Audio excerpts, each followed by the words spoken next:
The District 9B State House candidates met voters today in Little Falls. The Little Falls Chamber of Commerce held a meet and greet for the public. As our Scott Sheehan tells us, the candidates have different plans on how to get the most for rural Minnesota in St. Paul.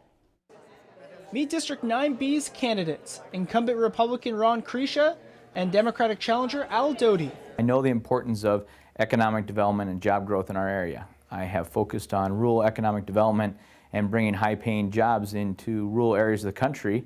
And I want to bring that experience down in the legislature as I have the last 2 years.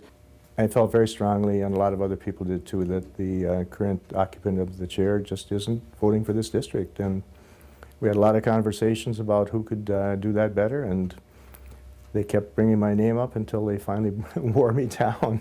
Both candidates say they'll fight in St. Paul to bring more opportunities to rural Minnesota. There are many cases where we don't have a level playing field. We don't have, in my opinion, fair funding for hospitals, for schools, for nursing homes out here in rural Minnesota.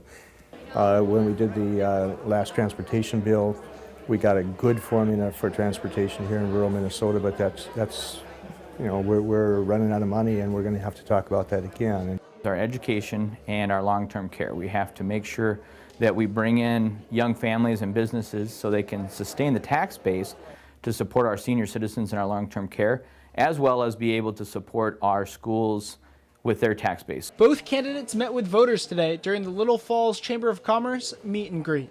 Scott Sheehan, Lakeland News. Doty was a two-term representative from District 12B, and Krisha is in his first term.